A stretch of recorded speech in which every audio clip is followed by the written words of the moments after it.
Isang mapagpalang araw po sa ating lahat. Ako si Calfric Pizon and this is my devotion for today, February 19. And ang topic po natin ngayon ay kontrolado ba ng Diyos na manalo sa eleksyon pati ang mga korap? Compatibilism. So, ang concept daw po ng compatibilism is the term indicates that absolute divine sovereignty is compatible with human significance and real human choices. And ngayon po, ang scripture po natin is Proverbs chapter 21 verse 1. Basahin ko po. In the Lord's hand, the king's heart is the stream of water that he channels towards all who please him. Ibig sabihin po dito is, kagaya nga pa explanation ni Pastor Russell, na si God po is dinidirect niya po tayo, or He is in control ng ating Panginoon. Kagaya nga po ng dito sa scripture natin na in the Lord's hand, the king's heart is a stream of water that He channels toward all who please Him. Ibig sabihin pa, nakokontrol niya yung nadadirect niya, nakokontrol niya yung magiging outcome and yung mga decisions din nung king. Pero hindi man ibig sabihin po yun is talagang kinokontrol niya lahat ng bagay, kasi meron pa rin po tayong free will. Ngayon, kung medyo naisip natin minsan na contradictory, pero hindi. Kasi of course meron tayong free will. Kumbaga, kung ako sinuntok ko yung isa kong classmate, tapos sasabihin ko na will po ni God yun, or si God yung may hawak ng decision na yun, diba? Ibig sabihin yun, nagsisinungaling ako. Kasi yung action na ginawa kong yun is sa akin mismo, or ako mismo yung may gawa, hindi yung ating Panginoon, diba? So, hindi 100% ang kinokontrol ng ating Panginoon yung ating actions, kundi ginaguide niya tayo.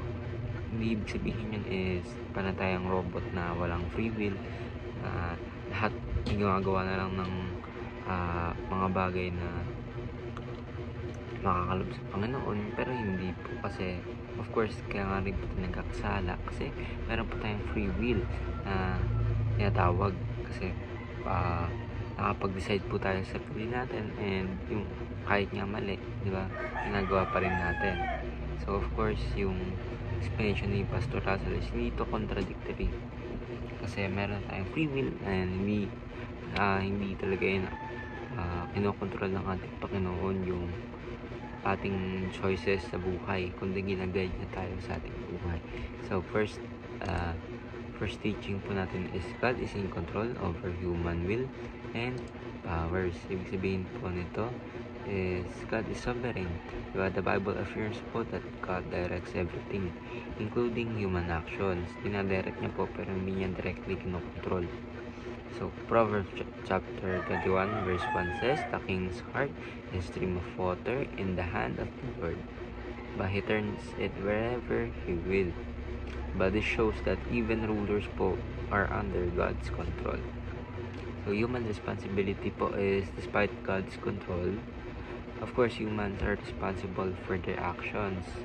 And in Romans chapter 2 verse 6 to 8, makes it clear po na God will judge people according to their deeds. So third teaching po is both are true. Yung kumbaga may free will and at the same time may control ng ating Panginoon. The Bible does not present these ideas as contradictory. Stories like Joseph's in Genesis chapter 50 verse 20, where his brother meant harm, but God used it for good. So it shows how divine our God's sovereignty and how human decisions work together. So application is trust in God's plan, even when life seems uncertain. Is know that we have God in control. So whatever happens, He has purpose. So second application is own your choices. Ibig sabihin po is, since we are accountable for our actions, we must make wise decisions and we must live righteously. Third application is work with excellence. Kasi act as if everything depends on us. But trust, magtiwala po tayo na sa God is ultimately in charge. So, ayun na po ako si God Pisan. This is my devotion for today, February 19. Sana po ay marami kayong natutunan. Ayun na po, and God bless.